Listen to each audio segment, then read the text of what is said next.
Friends, today again this is Dilse with Ratnam coming to you with the news of the Russia and Ukraine war. And is the world as such is on the brink of annihilation, that is the nuclear blow up. So the Russia will go and hit Ukraine with its nuclear bombs, and there will be a great annihilation. The kind of smokes we see with an umbrella type shape taking up and in places, and soon within a matter of 10 days things will be totally different on the earth. Come what may, now Russia wants to put a nuclear bomb or warhead on Ukraine just to make Zelensky bow down and come to terms with them. But all they want is, Zelensky, you just forget yourself and bow down to us and uphold their supremacy. Uphold their supremacy in the globe. The Zelensky government is trying to join the NATO and seeking its membership, and in a way joining with all English people and European people, making Russia a single item. And therefore Zelensky is increasing the power of America and its allies, and he himself is joining with them. America and Great Britain have already assured their protection in case Russia puts any nuclear attack on Ukraine. So Zelensky has, as a good gesture and in a goodwill position, he has handed over all the nuclear weapons he had to Russia, with the hope that the world may live without fear of nuclear annihilation. But today, the same Russia is now threatening him of annihilation in case he does not bow before them and to stay with them.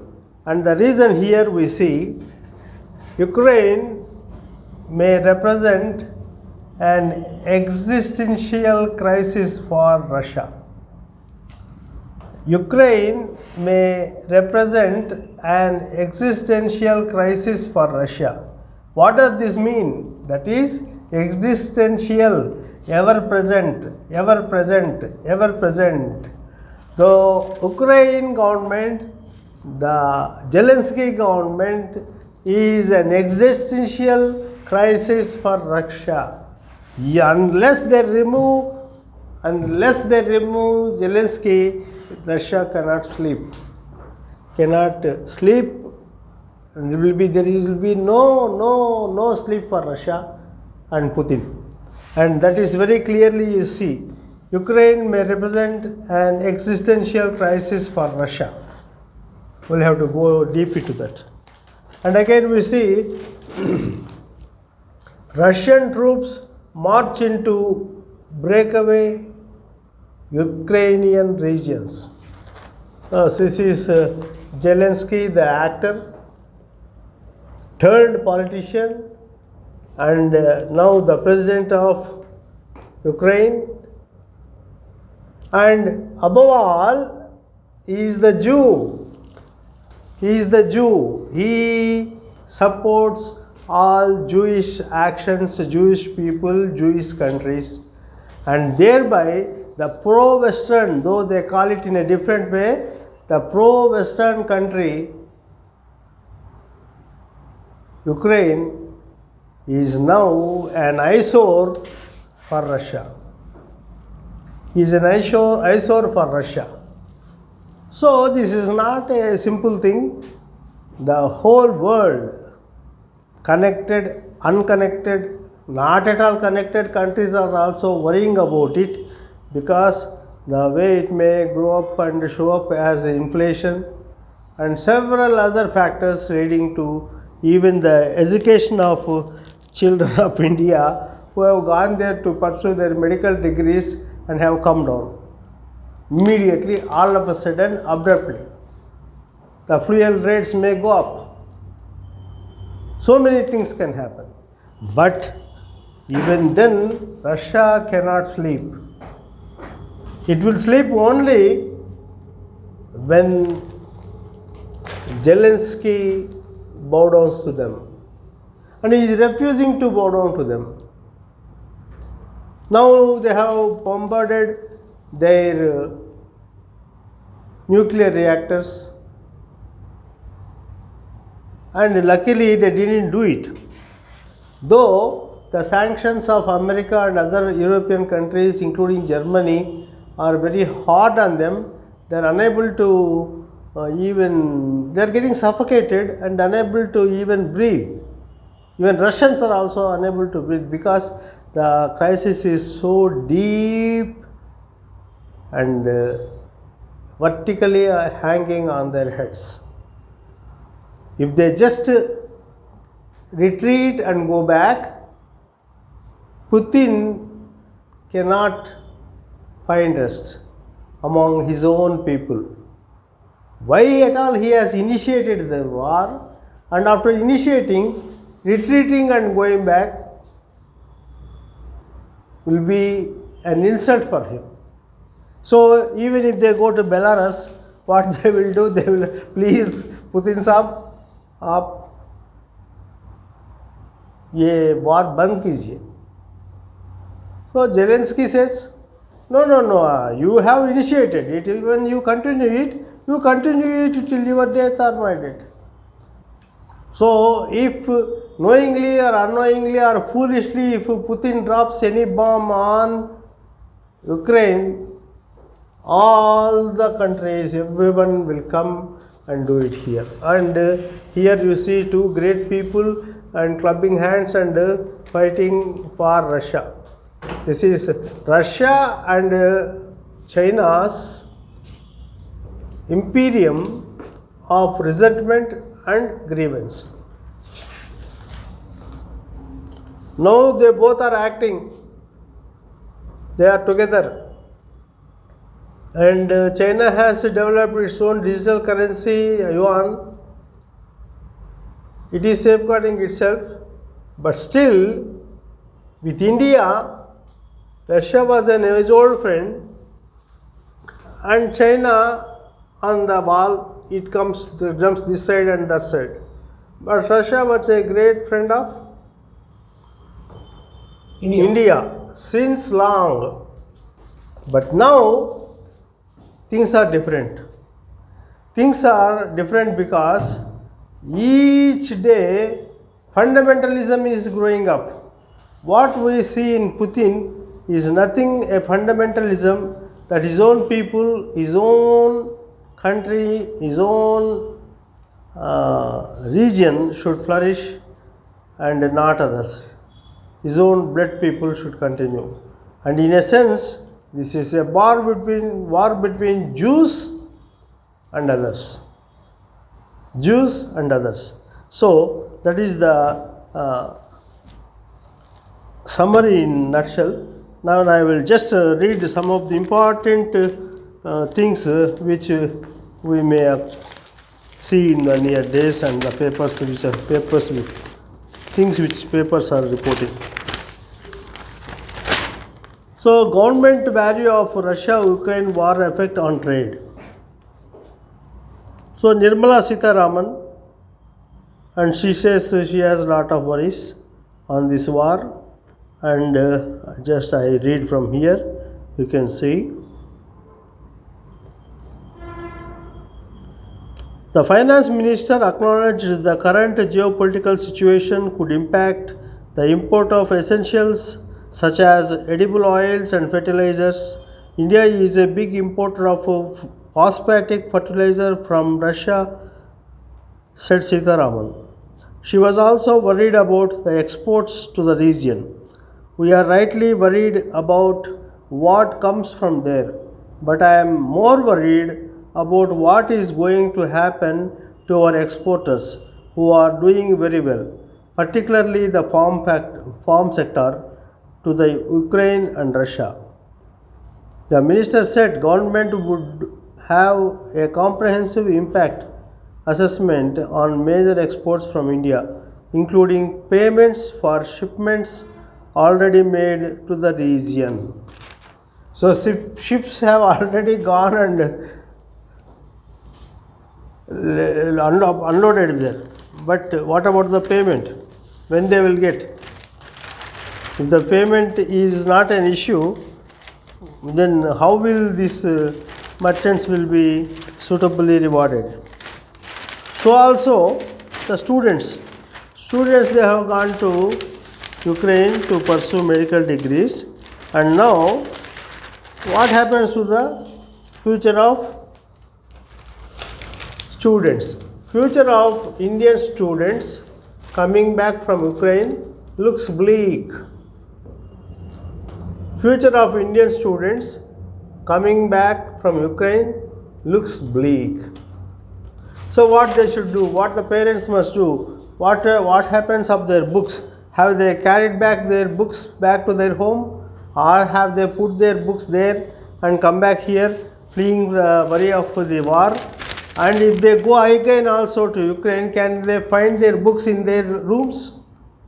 They cannot find. Some missile would have fallen on them, they would have gone burnt. So what happened to their education? So a medico has completed 2 years of his studies, and now let us see what happens. I read, please listen. The courses in Ukraine appear far cheaper than private colleges in India. According to Leverage Edu, tuition fees, an MBBS degree in Ukraine is 15 to 20 lakh compared to 80 lakh to 1 crore in India. So everybody in thousands, in tens of thousands have flocked to Ukraine to obtain the medical degrees. And so career counseling firms said students pursuing degrees in Russia too face an uncertain future. One has to see how many countries will accept Russian degrees. The Russian ruble has plunged, and the country's economic conditions will also get factored by those students, said Ankit Maggu, a co-founder of education platform, edutech platform Geekster. So now the Geekster, the education platform, maybe it's a unicorn, I don't know, but the Geekster has come into picture to decide about the future of Indian medicos studying there. So he says, I will write to central government and ask what they will do with the medicos who have come back to India, half completing their studies. Now what he says here, you read, listen carefully. We will write to the central government if the students can pursue their remaining degree from Indian colleges if they pass a set of criteria, said Anubha Srivastava Shahai, a child rights activist. A child right activist is really writing to the government to consider if a set of examinations are passed here, whether those will be allowed in a different fashion or a regular fashion and whatever fashion in the same degrees to pursue those studies in India in a fitting manner. That is the idea of this rights activist, and Geekster is the edtech company that is worried about the people.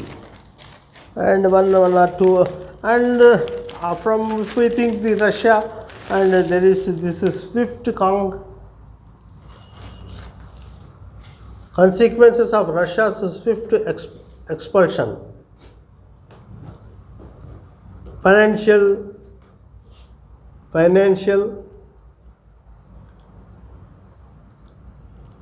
checkmates, sanctions. Here also again you see same sentence, sanctions not likely to checkmate Putin. Whatever you do, Putin is not going to retreat till he achieves his goal. So we'll read this and please join me.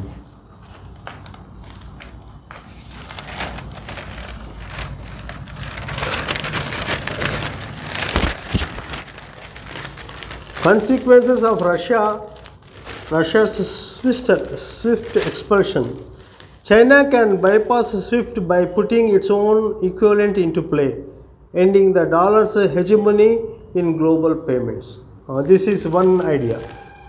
China can bypass SWIFT by putting its own equivalent into play, ending the dollar's hegemony in global investments.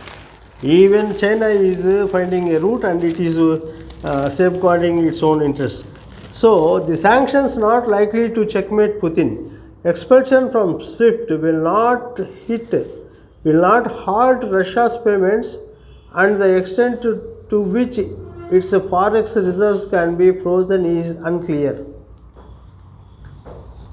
So Russia has some forex reserves, and even if the forex reserves are freezed, they can be freezed to some extent only. Here is Lokeshwari, and she says that it was a deja vu movement for global financial markets when Russia began a full-scale invasion of Ukraine on February 24th.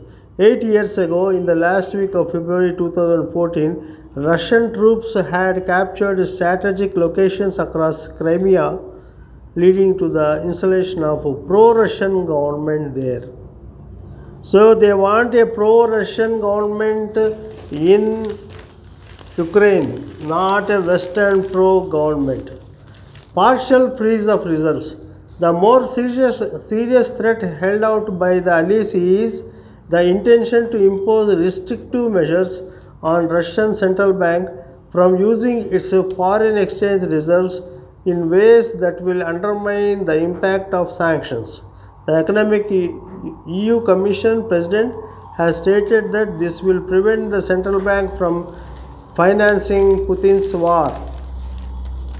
This will prevent the central government from financing Putin's war. The sanctions imposed by the allies suggest that Russia's forex reserves are invested in securities of other central banks, and the allies can access them.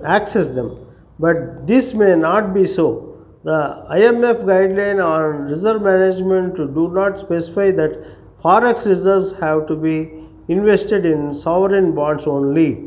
The guidelines only require the securities to be liquid and relatively risk-free.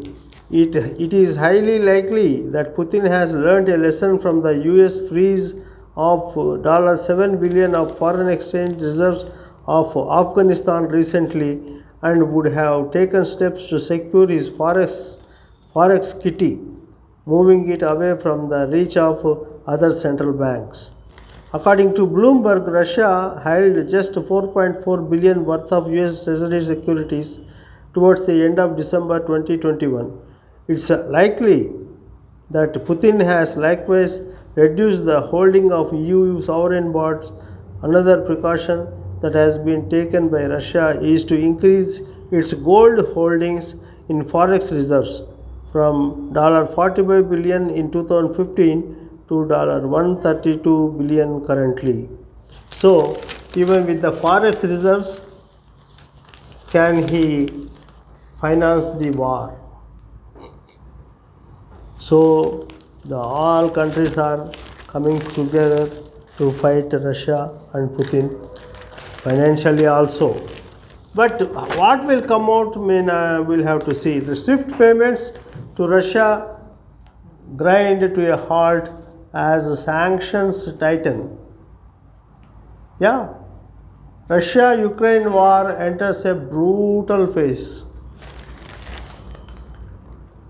After multiple failures highlighted by the images Monday morning of a column of Russian heavily armored Tiger vehicles destroyed after trying to punch into Kharkiv, Ukraine's second largest city, officials from the US and allied nations expect more indiscriminate tactics as Russian forces seek to suppress the resistance. Friends, in the next episode, I will tell you more.